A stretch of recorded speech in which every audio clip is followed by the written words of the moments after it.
Atheist Nomads, episode 263. News is the new asceticism.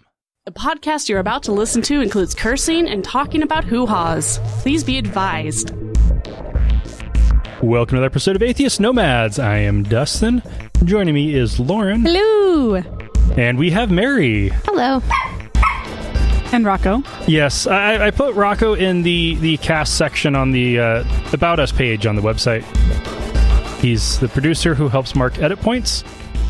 Generally, it's by creating them, but yeah. We also have both interns here, and they are actively helping. You know, Kylie was just now trying to help Lauren with microphone positioning. She's adjusting the microphone position with her little hands. And she helped me set up Mary's mic earlier. By helping, she just didn't really hinder much. It was still very helpful. We're going to finally talk about asceticism and not just reference it in passing, Yay! Talking about other things. That's when you numb something before surgery, right? That is anesthesia, or anesthetics. Asceticism is a noun, meaning severe self-discipline and avoidance of all forms of indulgence, typically for religious reasons. Example, acts of physical asceticism. That's the dictionary definition. In modern days, you'll mostly find asceticism practiced publicly in India, but it has a long history in Christianity as well. Some of the early church fathers got into it, and then the Gnostics really got into it. It is rooted in metaphysical dualism, where your spirit is good because of God's grace for mainstream Christianity at the time, or because you have the secret knowledge if you are a Gnostic. I have secret knowledge. I have a lot of secret knowledge. Mm-hmm. But the flesh is evil. And, you know, there's even some support for this in the New Testament where it talks about, you know, the spirit is strong, but the flesh is weak. And various other things like that. That's just saying that was just some stupid metaphor, is all that was. But yeah, when they brought in the Neoplatonic dualism, it definitely created the opportunity to say that, no, you're not sinning because you're bad. You're sinning because the flesh is bad. And the spirit just got too weak to overpower the flesh. Yep. That's why I did all those horrible things. Uh-huh. Yep. So what, you just whip yourself and you're forgiven, or? Kind of. So in the lowest levels, you have denying the flesh of something. So this could take the form of fasting or abstaining from eating meat, drinking alcohol, or having sex for a while. Or in more extreme cases, permanently abstaining from any or all of those. There are ascetics who would go to a just straight up bread and water diet as a way of denying the flesh. But still, that's the low level. Next up is the self-flagellation, where you literally beat yourself with whips, which in the extreme cases may include glass shards, stones, or sharp metal embedded in them to literally tear the flesh apart. And the final level, which is now almost exclusively found in India, is exposure to the elements, where you might spend months or even years sitting naked on the top of a pole, exposed to the sun, rain, wind, and cold. Now, of course, this is only done in generally warm places like the Mediterranean, India. If you try to do that in Idaho, you would be dead. Well, then that just really proves your faith then, doesn't it? Yeah. And how faithful are you if you're doing it in nice weather? Way to take it the easy way out, Mediterranean climate. Do it in Canada. See how faithful you are. So obviously it ended up being most common in Christianity in the 2nd and 3rd century CE in Palestine and Egypt. The Hindu ascetics will even go as far as to permanently disable themselves, often through immobilizing a joint until it calcifies and is permanently immobile. Ugh. Sorry. That's gross. And Hindu asceticism is practiced with the aim of paying for bad karma. So moving back to early Christian asceticism, it was common to some extent with the early church fathers, especially Origen. He is the one who, his bishop got really mad at him when he went someplace else and got ordained, when the bishop wouldn't ordain him himself, and then the bishop went and hunted him down. Okay, he didn't have to hunt him down. He knew he was in Caesarea. This is the bishop of Alexandria. He went, tracked him down in Caesarea, and claimed that he had castrated himself. Scholars are calling this into question, but for over 1,000 years, everybody assumed that story was true. And Origen was the top theologian in the Eastern Christian world in that time period. He was very influential in making sure that dualism became mainstream in Christianity, and he pushed very hard for asceticism. He was an extreme ascetic and encouraged everybody else to beat themselves too. Isn't that the way of religion, though? You can't just make yourself suffer. You have to make everybody else suffer too. Of course, largely just because of the claim that he'd castrated himself, which is forbidden in the Bible for priests, or just in general, but especially for priests, that got his ordination stripped.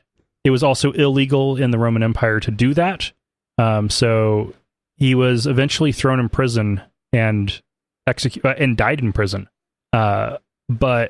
And then shortly after that, after getting condemned by numerous church councils and the Roman Empire, Justinian ordered that all of his writings be burned.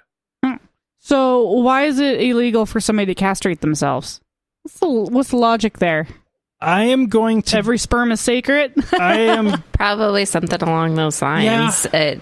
I mean, even priests? That doesn't... I mean, they're not supposed to be out... Well, the priests that's a Jewish rule. Was a Jewish rule too, because you couldn't be a priest if you had any blemishes. Oh. So even a bad scar would be enough to preclude you from the priesthood. And in the Roman Empire, I'm guessing it was because they were very, very pro-family. The Romans loved families. They wanted people to make as many babies as possible so they could move into places that they had conquered and make it more Roman. And generally speaking, in empires, they want lots of babies so that you have lots more people to... That's typical of world powers. Like, they want you to procreate, because the more babies you have, the more soldiers you have in 18 years, right? Yep.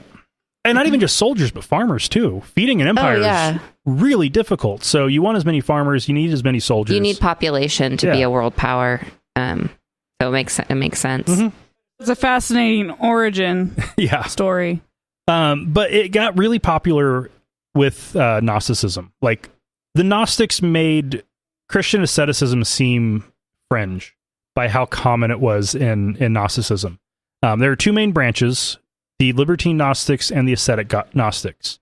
Both groups believed that the spirit was pure and the physical form was evil. Libertine Gnostics used this separation of the two to indulge the flesh through feasts and orgies. They were very careful to make sure that they didn't procreate. They religiously pulled out, and if one of them got pregnant, they would do an abortion, and then it gets gross from there. They'd eat it. No. Yeah. They believed that... that you were covering your ears. No. Like, you don't want to listen to this, Clive. Don't you hear what they do? I was fixing your silly hair. But yeah, Libertine Gnostics, they never became very large. It never really caught on. For some reason, when people are struggling and starving and barely getting by, telling people to have feasts and orgies doesn't have much holding power. Yeah, that's true. That's kind of like a let them eat cake. Yeah. But the ascetic Gnosticism was growing so fast that the Roman Empire thought it was a threat, not just the church. This is before the church had any power in the empire. People found it very plausible that their flesh was evil and that they needed to beat themselves and starve themselves and become celibate, and it just took off like crazy. This sounds like pretty typical of religion to me. Like, when you feel bad about something you've done or about the person that you are, instead of being introspective and trying to make corrective, change your trajectory, a little bit. Instead, you find an enemy and you fight against that instead. There's something wrong with my flesh, because that's a lot easier. It's a lot easier to be 100% at only eating bread and water than it is to be 100% at kindness. You know what I mean? Or introspective. It'd be introspective because there's so much gray area, but with I'm going to only eat bread and water, that's black and white. So that's an easy thing to tackle. So this it makes a ton of sense to me how this evolved into what it was. That's how much easier is that. It's so much easier to say I'm going to not have sex for a month than it is to be like, I'm going to adjust my behavior and try and be a better person. Yeah. Well, it's why Catholics do Lent. Mm-hmm. Lent is all about giving up making some kind of a sacrifice. But if it's a sacrifice for a month, is it really a sacrifice? That's one of my whole objections to the whole premise of Christian salvation is he was only dead for 36 hours. And he knew what was on the other side. Like what? How is that a sacrifice? If the lamb comes back to life, you didn't sacrifice the lamb. Yeah. Torture. There's the torture aspect. But the wages of sin are death, not torture. Yeah. True. That's a good point. It's something that most people don't even, think about, but it's one that I hear atheists bring up all the time. Yeah. Okay, so anyway, Gnosticism got so popular, the ascetic Gnosticism. Libertine Gnosticism was dying out on its own because people just... Because they kept eating their babies. Yeah, that was probably a big factor. But the ascetic Gnostics, they were growing so fast that the church got the Roman Empire involved, and the Roman army helped force them to go mainstream and kill anybody who didn't. And while they were merging back in with the church, those ascetic tendencies that were already there got so much stronger. Because all of a sudden, you've got another 15-20% of Christians who already like beating themselves. That's just okay. Yeah, as somebody who's got in a very strong internalized guilt complex, I get it, but at the same time, I really don't. I'm already making myself mentally suffer for everything. Why would I also want to make myself physically suffer? Well, there's people who cut themselves. Yeah, no, that's why I say I get it. Yeah, it's just religious cutting, basically. Especially the way they'd use those whips. But what's interesting is you'll still find asceticism in the Catholic and Orthodox churches. It tends to be private, and because it's kind of shameful, people don't talk about it. But Hollywood loves to show it, and there are still plenty of Catholics and plenty of Orthodox Christians who love to read the Bible, pray, and beat themselves. That is nuts to me. You have to be so confident that there is an afterlife that looks exactly how you think it's going to look to make yourself suffer so much in the current life. You know? You have to be so sure. I'm not that sure of anything. Of anything in my whole life. I don't even know if what I perceive as reality is reality. So, forget about the afterlife. Right? I have another hypothesis. People get off on it. Yeah. It's always sexual. They're not just beating themselves. They're also beating themselves. It's phrasing. Yeah. Yeah. I'm watching Blythe eat her mom's phone. Just going for. Is that a life-proof case there? It is a life-proof case, but my cell phone is her literal favorite thing on the planet. Yeah. It can't, if I'm holding her, it can't be anywhere in eyesight. Because she'll just freak out. She just, All right, well, let's take a break, and then we'll be back with news. And it's not all bad news, I promise. Atheist Nomads is proudly brought to you by listeners just like you. You can find out how you can become a patron at patreon.com/atheistnomads. That's patreon.com/atheistnomads. In 2016, a boy ran away from Blessed Hope Boys Academy, claiming to have been punished with forced exercise, solitary confinement, and having food withheld. The police raided the facility, and Pastor Gary Wiggins, who ran it, moved to Missouri. Oh, he just up and left? Yep, he just left, where he started a new facility until the authorities started looking into this new ministry. So in May, he packed up and moved to Texas. Oh my God, don't states have extradition or something like that? I mean, you can't just skip out on the state and just get away with it. He never got charged in Alabama. Missouri claimed that, they went and investigated, and their determination was, nope, nothing illegal going on here. But he still skipped out. He was probably sure they were going to come back. And so then Texas, the authorities raided the compound and took 8 boys ages 10 to 17 after claims of abuse, fraud, and human trafficking, including that he was using the boys for his moving and lawn care business without pay. Presumably, this third gay conversion camp is now closed, but Pastor Gary Wiggins has still not been charged with any crimes. Wow, way to let that one slip. Yeah. if you follow the links through a couple levels, you'll get to the local paper there, and you can only look at 2 articles on there a month. So I'm not linking to it directly, but if you follow through to there, you'll get the actual like quotes from the sheriff. He's not convinced that anything illegal was happening, and no charges have been filed. So do you think like this guy's just super careful to not totally break the law, or do you think that this is just a law enforcement really dropping the ball? Because it seems super illegal to me. Like, I mean, just having somebody work for you for free. Yeah. We have really strong laws against that. Especially children. Children, yeah. That probably wouldn't be criminal. That'd be more civil charges against his business. But abuse, fraud, and human trafficking, those are all things that you arrest people for. Yeah, and so if the charges are there, why don't they file them against this person? I think, and the fact that he ran every time is like makes it pretty clear he knew he was breaking some laws, right? Oh, definitely. And if it's bad enough to go in and take all of the children that are there, you would think it's bad enough to arrest somebody. And the reason why he needs to be arrested, charged, and put in prison is because if they don't, he will move to another state and do it again. Because at this point, only 17 states have laws against gay conversion therapy for minors. Yeah. And all the states in the South are among those that don't have those rules. So he's just going to keep moving. Harry Thomas is the 75-year-old retired pastor of the Come Alive New Testament Church in Medford, New Jersey.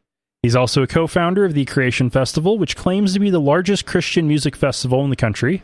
And he pled guilty to a variety of sexual crimes involving 5 girls ages 7 to 9.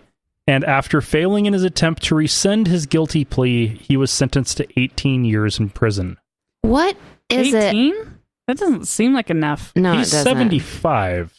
Oh, that's a life sentence. Just give him the life sentence, but that's gross. It is, and it stopped being. I feel like at this point, with all of these religious leaders coming out as sex offenders, it is not a coincidence anymore. Like, what is it that's happening in the way they're raised and the religion they follow that's making them turn out this way? Yeah, I mean, it's just the numbers are too high now. It's like it's not even surprising anymore. They're like, such and such religious leader was molesting kids. You're like, yeah, probably. Oh, most of the stories I see along these lines, I don't cover because it's not news. Yeah. Pastors diddling kids is not news. This one was interesting because of the Christian music connection. Yeah. Dirty old men. Well, and the charges, he did a plea bargain, which is part of why it's only 18 years. And part of the plea bargain was just 5 girls. He was over 60 at the time all these happened. So it's likely more like dozens and dozens and dozens. Like, yeah. Because you don't start being a sex offender in your 70s. Like, no. Unless it's like dementia related or something. Like, but that doesn't usually start. Watch out if grandpa starts going senile, keep the kids away. Kind of at 60? No. Yeah. That's too soon. That's somebody who's been doing it for a way long time, got lazy, and got caught. This definitely seems like, they just wanted to get him. They did the plea bargain because, in 18 years, he'll be 93. Yeah, I don't think he'll make it that long. Like, he's going to have a hard time in prison being elderly A and a sex offender B. Mm-hmm. Like, it's not going to be. Yeah. And also, people just tend not to live that long in prison. Yeah. It just keeps happening. It does. It's seriously like so frequent that it seriously doesn't feel like news anymore. You're like, yeah, one more. At least we caught him. Jeez. I wonder if it's the religious aspect or if it's the position of power aspect. That's what or a combination. Well, you have a position of power that according to this book can do no wrong. Mm-hmm. Or according to that church, that society could do no wrong. Yeah. Like in my training to be a pastor, at what point did they teach you to fiddle kids?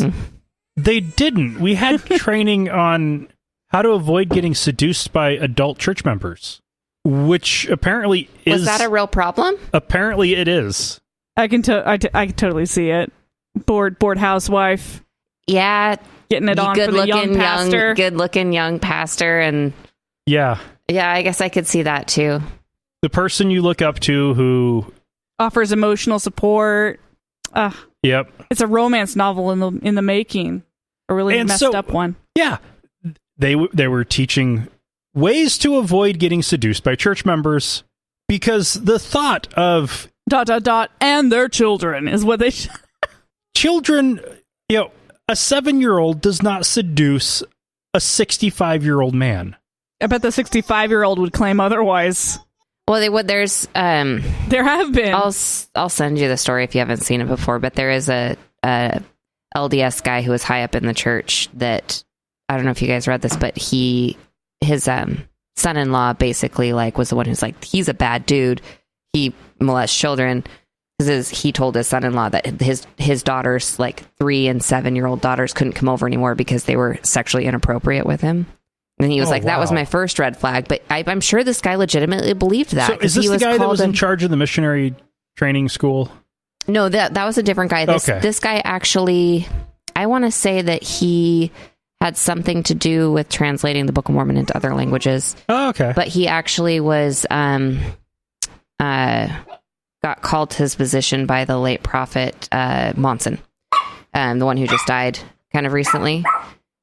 So they did a big thing where they basically tried to cover it up because it doesn't look very good if the guy who's now the prophet called somebody to a huge position of power and it turns out he's molesting his granddaughters. Yeah.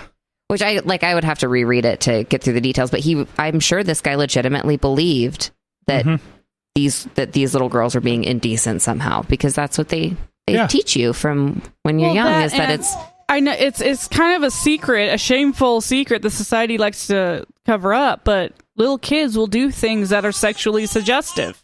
They don't know it and they don't mean to do it, but it can be interpreted like that. And when it's somebody who is older and has seen the world through a certain lens, sees a kid acting in a certain way, they're like, well, obviously that was sexual. It's like, no, they not in their little heads. They were just playing or exploring, or that's not permission to touch the kid inappropriately. And with the Catholics, I can almost understand it as they in their convents, their monasteries, they miss the message that sometime between ancient Greece and now, it stopped being okay for adult men to expect blowjobs from the boys they were mentoring. Yeah. That stopped being okay sometime between 1700 and now. They missed that message, apparently. Yeah, maybe it doesn't translate from Latin. I don't know why Protestants are doing it, though. They're just... I definitely think it's probably a bit of just... They think that by being closer to God, they can control their desires, and then they get power, and then they don't control their desires, so they just do it. Or it's just different for every person, and we'll never really know or know how to prevent this kind of thing from happening because everybody has their own motives. Yeah. All right. But yeah, I have to agree with you, Mary. It is really suspicious. The correlation there is a little strong. It is. Okay. Todd Kincannon is the former executive director of the South Carolina Republican Party. Now he is the second Christ. Yep. Oh, okay. Mm-hmm. Oh, that happened. He is Christ returned. Oh, I missed that. Apparently, he came to this conclusion sometime after leaving his position with the GOP. But he had a run-in with the police after he decided that he needed to make a sacrifice and killed his dog. Oh, what? Oh, boo. He sacrificed his dog. You sacrifice chickens, not dogs. At least you can eat the chickens. What is the religion? Sorry, is the religion drawing that kind of person to it, or is religion turning people into that kind of person? I think it's yes. It is. If you are unstable, you can get help from religion with that, but religion gives the crazy an outlet to continue the crazy and some validation, right? Don't you think it validates you crazy? You're like, oh, I think this and I'm this way because Yeah. God says this is the way it should be, and then you don't have to deal with your crazy. You can just continue. Yeah, depending on what you end up encountering, either the crazy gets controlled or the crazy gets amplified. And sometimes it gets amplified. This is one of those cases. And I have to say, I'm really disappointed in him for being the second Christ and not knowing how to do a proper sacrifice. You don't sacrifice unclean animals. I don't remember hearing Jesus sacrificing animals. And Jesus didn't. Yeah, that sounds a little Old Testament to me. Yeah, so if you're going to do a sacrifice, get a sheep or a goat, or if you've got a lot of money and you want to show off, a cow. Oh, there you go. You also have to eat the sacrifice when you're done.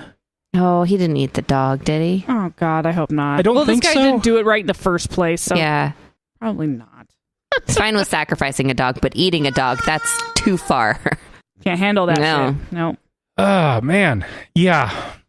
If you follow the link, Talking Points memo actually has embedded the PDF of the actual police incident report. This is just nuts. And speaking of nuts, evangelist, prepper, and pastor Jim Bakker had a warning on his TV show last week. But they're going to begin to kill the Christian leaders in this country. I don't want to say it. I've known it for many, many years, but I knew it would come. And I believe God has told me that it will be, it's going to happen very, very soon. They're getting desperate.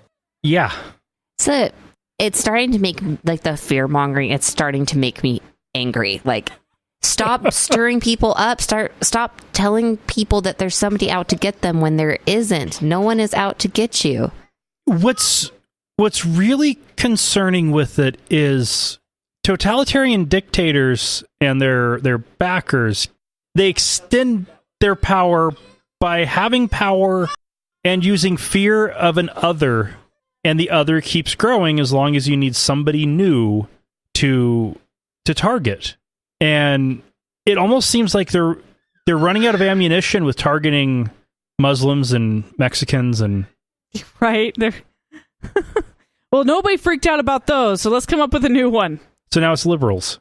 Well, I think it goes back to that whole you don't have to be introspective thing if you can find an enemy. If an omniscient being tells you this is the enemy, this person's out to get you, then you don't have to work on yourself. And it's just an easier way to live, in my opinion, like to just go around finding problems.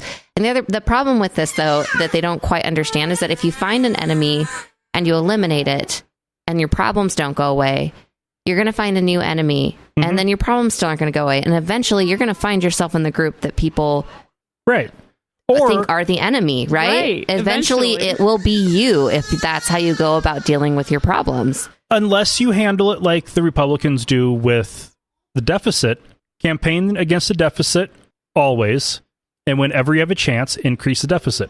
Because that way you'll always have something to campaign against. Yeah. Do the opposite of what you say you want to do, so you can always say that that's what you're going to do. It breaks my brain, but yeah. In this case, though, it's what brought upon him saying this was a documentary that a conservative group is working on called Roe versus Wade that they claim will end abortion the day it's released by telling the rest of the story. But in Hollywood, nobody wants to work with them because they're batshit crazy and spreading misinformation. Yeah, I can't imagine any amount of, or like any bit of information or amount of information that would change my mind on being pro-choice. You know what I mean? Like, I don't think a documentary is going to make me be like, well, like, as somebody who had a baby, like, I've been pregnant, I know what it is start to finish, and I still am still pro-choice. Yeah, like it's, I just can't imagine, and maybe there is something out there that I'm unaware of that would change my mind, but I can't even fathom what that would be. Like, a documentary isn't going to do it, isn't going to make me... Well, and like the simplest argument on that one is, okay, if you want less abortion, which I think is we have the cure for, by the way. It's not difficult to reduce abortion rates. But what Christians are doing is fighting the actual solution to lowering the abortion rate, which is causing the highest abortion rates in the country to be in the Bible Belt, because they have abstinence-only sex ed and they make it as difficult as possible to get access to contraceptives. And it gives them something to always fight against. I think it's about not wanting someone to get away with bad behavior. I say in quotations, like bad behavior, than it is about anything else. Like, which I feel like is like the whole Republican platform basically is like, let's not let anyone get away with anything, even if it betters society or makes communities better, to help provide birth control and like 95% good sex education, and they're benefits like doesn't equal out the 5% bad. Yeah, in their minds, and that kind of black and white thinking is just ridiculous. Right. And the simple fact is, you can ban abortion, but it doesn't stop abortions. Right. It just makes them more dangerous. Just like you could have free contraceptives, and it wouldn't ban, or it wouldn't get rid of all abortions. Yeah. To reduce them, and if that's your goal, but it would greatly reduce. So if your goal is to reduce harm, then that's the way to go. So that's not their goal. Their goal is to make sure that women can't get away with something. They can't get away with promiscuous behavior. And if they are going to get pregnant and they do have to have an abortion, then it should be scary and dangerous and back alley, because that's what you get. Like that's their mentality. Exactly. Now I do agree that's what the rank and file church member probably believes.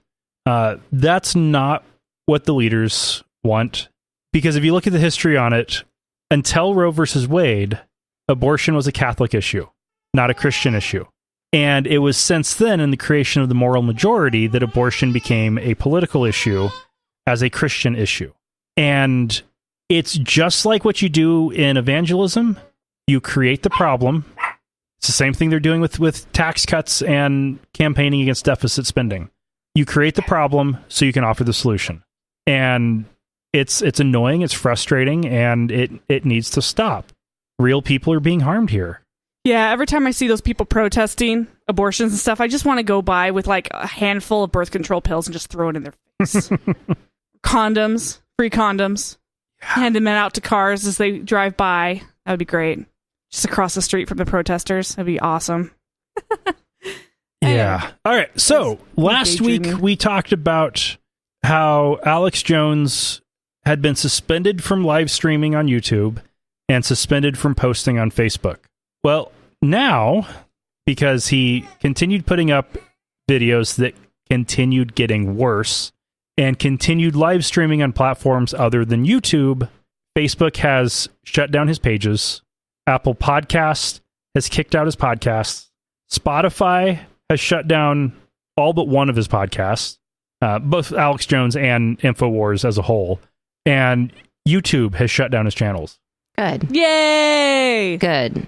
There's spreading the bile that guy spews. I mean, well, he's either crazy or he's a genius. And if he's crazy, then he got what he deserved, and if he's a genius, then he got what was coming to him. Yeah. I agree. I think that he probably somewhere along the line convinced himself that he believes some of the stuff he says, but ultimately he says it for the money. I believe his lawyer from his child custody dispute last year. He plays a character on a TV show. It's all just a show. Like Trump? Yeah. And everything to him is a reality TV show, and all he cares about are the ratings. And so Jones tried to do the most vile character he could play because it paid, and now it's not going to pay as much. He cashed out and is a terrible, horrible person for the way he was doing it. And I actually think that if he is in fact a huckster, not a true believer, he is worse than the true believers because he has created so many. I know, but these platforms have been getting a lot of flack for their role in spreading bad ideas. With Facebook, it was actively being used, Twitter as well, actively being used by Russian bots to sway the election in 2016. YouTube specifically, the algorithm exists to maximize viewing time. So if you start down a path, the algorithm will figure out what's the crazy that will be the most appealing to you, and it will try and serve it up to you. If you look at videos about expedition vehicles and camping, you're pretty soon going to get into some really weird Mormon prepper shit. And if you start with looking at videos about space, you'll eventually get to the flat Earth, And that's how the Flat Earth movement started. This is a new thing created by the YouTube algorithm. And fortunately, they're actually starting to take it seriously now and try to change things. Like Facebook's even starting to flag posts as if the title is misleading, cross-referencing against PolitiFact. That's a step in the right direction. It is. It doesn't just a little effort to not spread misinformation or have a platform where you can easily spread misinformation. Yeah. Well, on that note, it's time for a break. And then we're going to talk about how to survive the news. We love hearing from our listeners.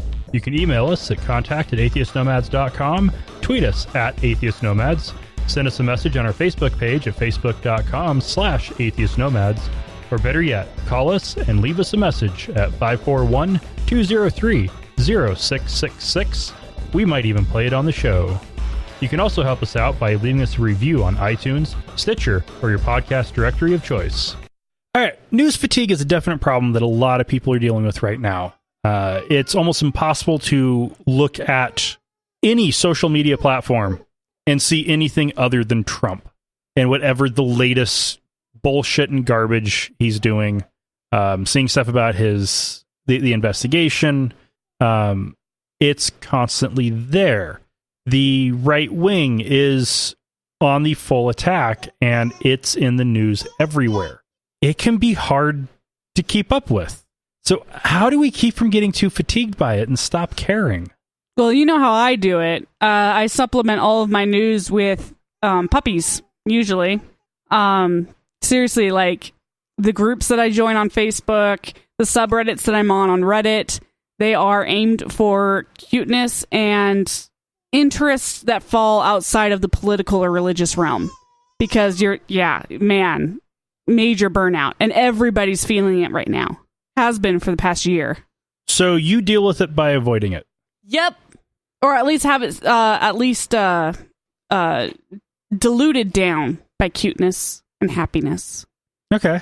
I create like times that are not for news. Like my drive to work is NPR, like getting the news. My drive home from work is music, because like I can't have that constant news. Same thing with like at work. When I'm at work, if I'm browsing Facebook, no news, like just other stuff.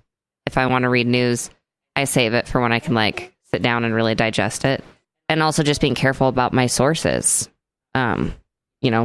Fact checking, not just reading every article because the title of the article seems to fit what I've already been reading. Well, actually reading the article is, even by itself, a huge step. Oh, not just skimming through headlines? Yeah. Guilty.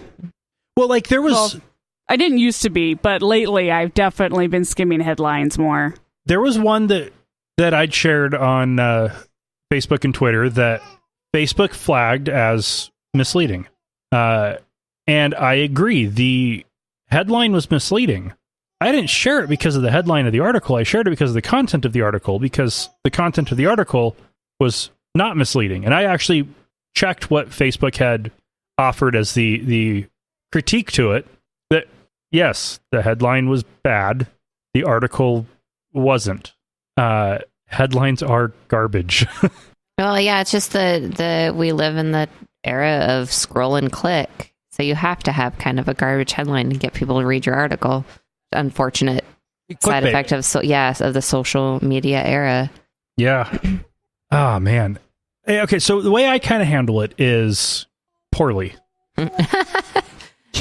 Yeah, you and the rest of us. So bad. As a general rule of thumb, on my breaks at work, I am looking at mostly news. With Reddit, I am subscribed to enough subreddits that are not news related that there is other stuff. Like the podcasting subreddit is very active and has a lot of stuff that is interesting and has nothing to do with news or current events. So that's nice and relevant to my hobby. So I definitely enjoy that. The woodworking subreddit is hit or miss. Data's pretty bad, but yeah, it's pretty dead right now. I think it's too hot. People aren't working on projects. But it'll pick up in the fall. News, oh man, it's bad. If I really want to get into partisan political ramblings, I'll go on Twitter. Oh, yeah, I don't do Twitter. And I tried to clean up my Facebook to get rid of all of the politics on Facebook, and I failed. So I don't spend much time on Facebook. Okay. Facebook's a useless platform to me. I can't. That's because it's geared towards family and friends. I can't get rid of the garbage. There is no way to get a signal out of all the noise. Even after getting rid of 4/5 of my friends, I still can't get any signal out of it. One of the other ways I kind of help myself keep up with it is once I get home, I'm usually done. I don't look at news at home. Okay, in the morning, but not after work. Which is funny because as soon as you get home and don't want to do news, that's when I do my catch up. We need to work on that. I definitely think having time set aside that you don't engage with that stuff is important. Like for me, mentally and emotionally, I have to have certain times in my day where I'm like, this is for other things. Yeah. Because you could get consumed by it. There's so much information out there. Yeah, I lose myself in it too, yeah. but usually it's on Instagram or Pinterest, not so much the news. Because I burned out a long time ago. Yeah, I have burned out on news many times. Many times. Spending less time on Facebook has always helped, though. It has always helped with that burnout because that's where it was always the most infuriating. Yeah. And I think it was because the algorithm knew me too well until that stopped working, but it then couldn't get enough information to refigure me out.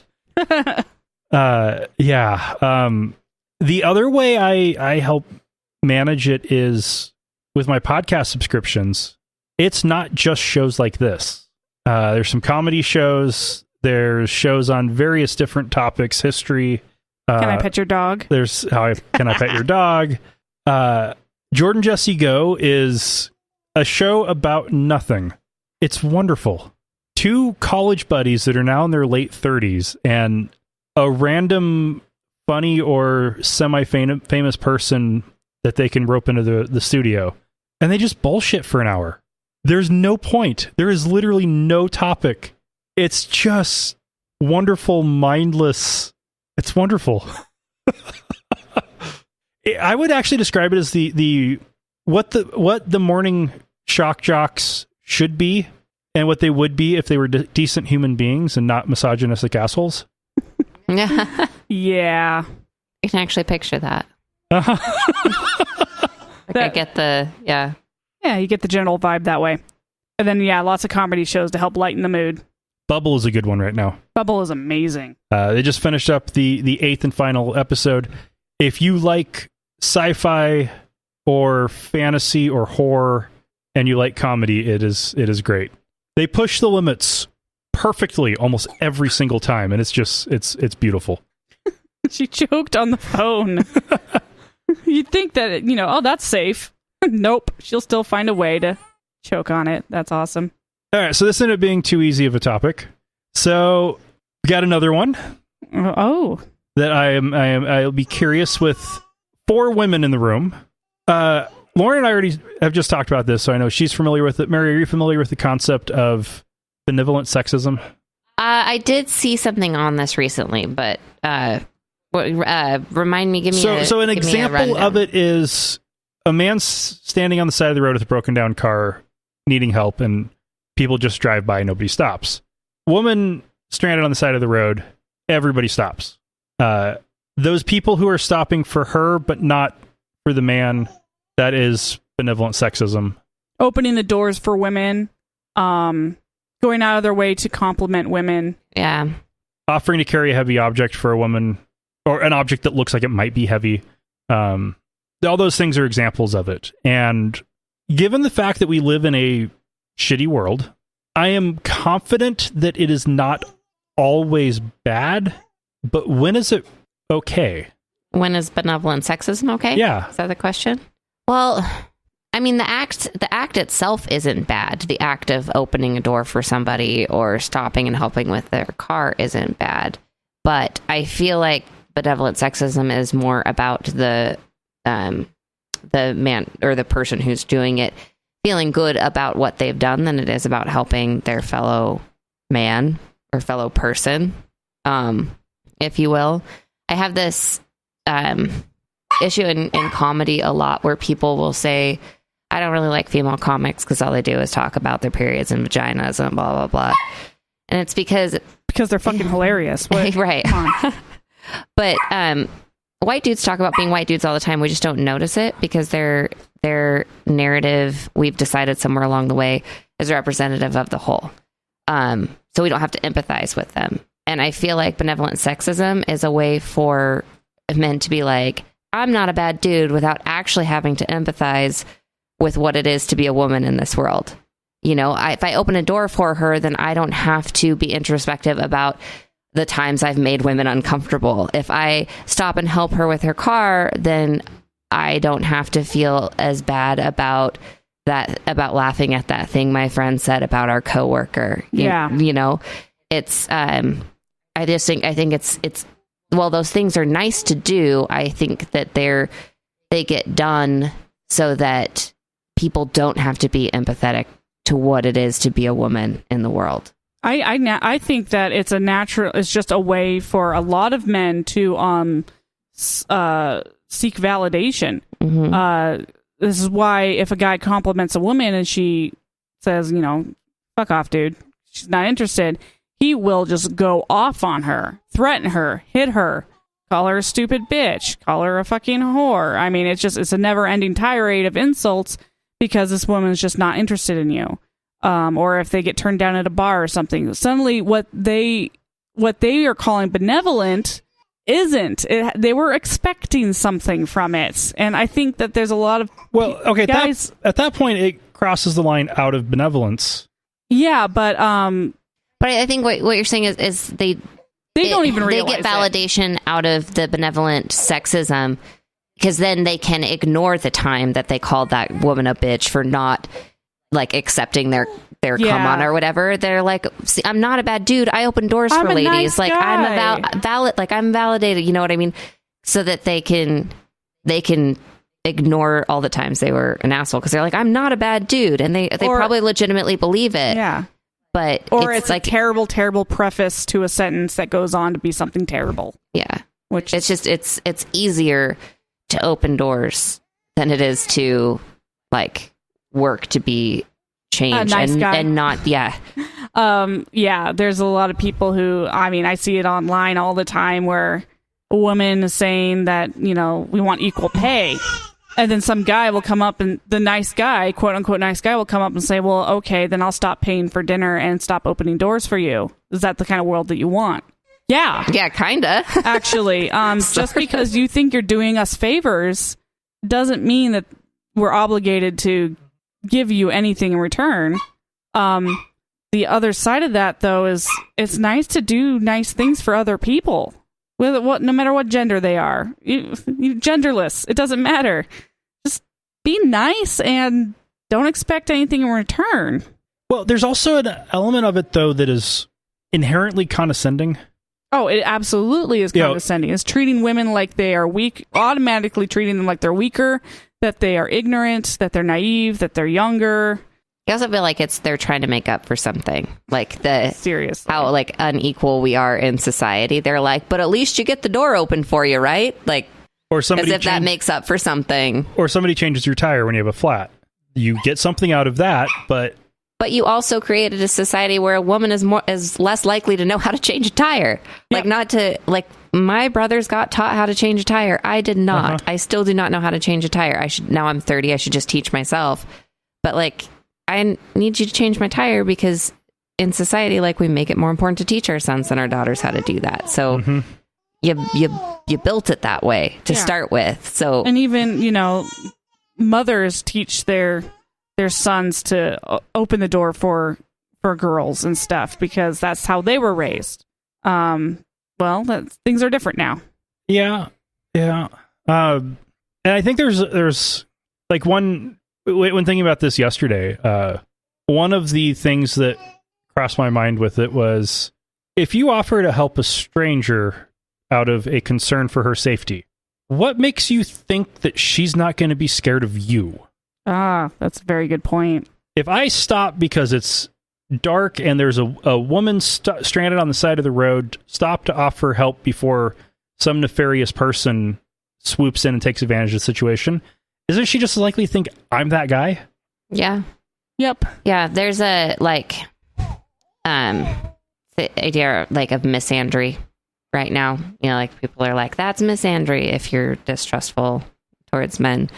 And I have like this thought experiment that I've done with like a couple people. I'm like, when misandry comes up and I'm like, so you're a woman, you're like walking to your car at night, it's dark, you start to get worried, you walk a little faster, you get your keys out, you put them between your fingers, nobody's following you, but you're anxious, you get to your car, you open it, you close the door real quick, like you lock the doors behind you. I'm like, is the person you're scared of tall, short, fat, white, black, Hispanic, like maybe a combination of those things, whatever you're picturing in your head, like, are they a man?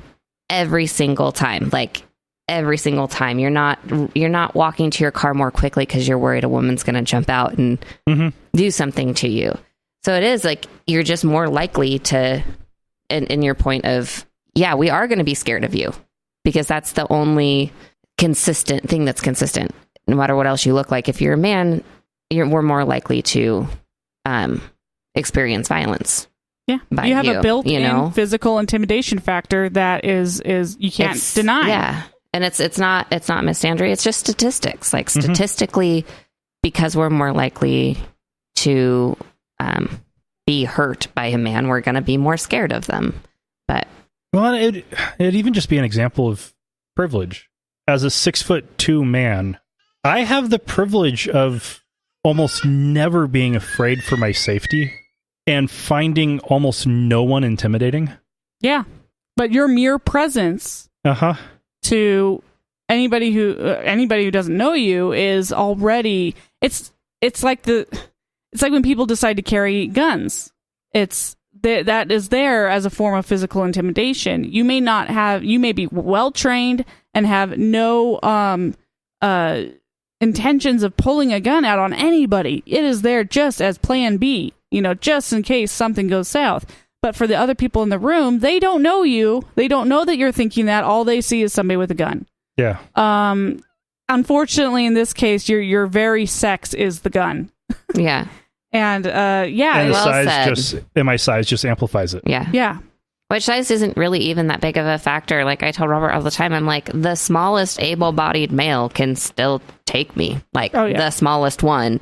I'm a average sized woman, but a tiny man could still take me. Like if they should they choose to hurt me, they could. Like it's just and women can hurt you in different ways, definitely. I mean, anybody who's worked with too many women in an office setting know that they can hurt you in different ways. It's just in a parking lot or a side of the road situation, it's not going to be a woman who's going to hurt you.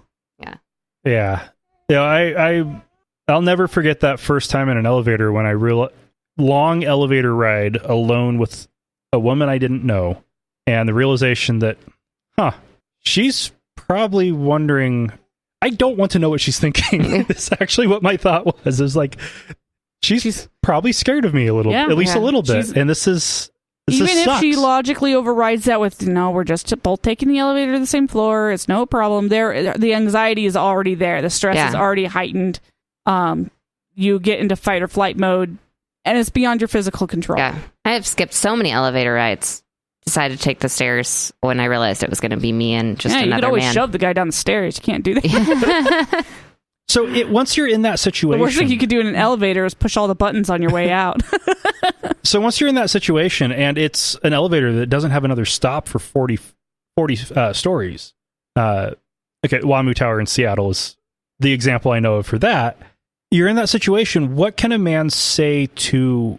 Is there anything a man can do to? Literally not a thing. Break the tension. Not a thing.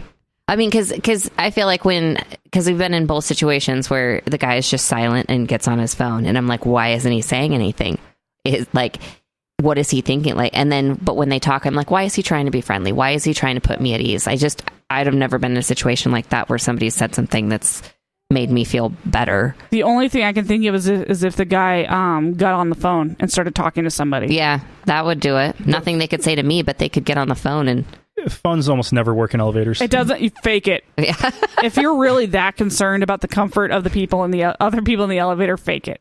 It's. I mean, that's taught to us if you're downtown bar hopping and you're by yourself, get on your phone and pretend to be talking to somebody, and people are less likely to bother you because then there's somebody on the other end of that line who can hear what's going on. It's the same thing. But yeah, if you make eye contact and they acknowledge you, that's, ratcheting up the anxiety. If they are purposely ignoring you, that ratchets up the anxiety. If they're talkative, if they're too friendly, well, okay, is this friendliness going to turn into rape? This is what we live with every day. So okay, so walking into the elevator, turning around and staring at the wall silently is okay. Put your forehead up against it and pretend to fall asleep. There you go. Actually, just pull out a book and read a book. I feel like that would be like he's reading a book. Even fiddling on the phone. I've thought, is he taking pictures? Has he got what's going on here? Oh God, this is why I don't go out. That's not true. But it is a lot to think about, and and if somebody's benevolent sexism at this point in my life, I'm just thinking ulterior motives. What's the ulterior motive behind this? Is this guy just doing it because it's nice, or is he looking for something else beyond it? And that's a hard thing to deride. Now, if it's a case where you're legitimately in need of assistance, what would be the best way for a man to approach it? To offer assistance? With a adult woman with them. Honestly, So if it's you don't know me and you're just off on the side of the road, I pull up and Lauren's in the car. I'm going to feel instantly better about the situation. But if I'm by myself, just keep driving. Well, I mean, don't you're not a bad dude, so don't keep driving because somebody's got to stop and help this poor woman who needs help. But I don't know. I don't really know the answer, but it is just know when you do, she's going to be uncomfortable the entire time. Yeah. I would suggest stay in the car and get a verbal acknowledgement about whether or not they need help first. Mm-hmm. Don't just get out of the car and approach the woman, because you're going to get pepper spray in the eye if you do that. But if you are, you pull up beside, say, hey, do you need help? Or would you like to use my phone? That's giving her some safety net. You're not going to give your phone over to somebody you're about to beat up or rape. So that's always a good option. But yeah, it's just, if somebody's in need of help them, but don't expect anything in return, whether they're man, woman, or child. It's just, and if they're weird, it's okay to be nice. Yeah, and if they're weird with you or standoffish or whatever, it's because they're scared of you, and just be understanding of that. Yeah, it depends on where you are too. Obviously, a woman's going to react way differently on the sidewalks in New York than they are going to be on a park in Boise or 10 miles outside of Denio, Nevada. Yeah, well, you're a guy, so it was different for you anyway. Okay, there people stop for men too. Yeah, that's desert life, because it's that or you die. Yeah. All right. Any final thoughts? No. Are you doing anything coming up? I am actually doing the Ex-Mormon comedy show Tuesday the 14th at 8 o'clock. Liquid Laughs. If anyone is interested in coming down, it's going to be a really good show. Is this what's it called exactly? Is it just it's called the Jack Mormon Comedy Hour, I want to say. Jack Mormon Comedy Hour, put on by Crystal Moore. It's going to be a good show. Come to it. If you're local, it will definitely be worth your time. Nice. All right. Well, Mary, thank you. Thank you for having me. Thank you, Blythe. Oh, sleepy baby. I gotta go home and sleep. Yep. We got one intern asleep and the other one wanting to sleep. Yeah. Kylie's out. Thank you, Lauren. Thank you. And listeners, remember, not all those who wander are lost. Perfect. Thank you for listening to another episode of Atheist Nomads. You can find show notes and contact information at atheistnomads.com. Follow us on Twitter at Atheist Nomads, and like us on Facebook at facebook.com/atheistnomads. Please subscribe to the show in iTunes, Stitcher, or your podcatcher of choice, and while you're there, feel free to leave us a review. Theme music is courtesy of Sturdy Fred. Until next time, this has been the Atheist Nomads.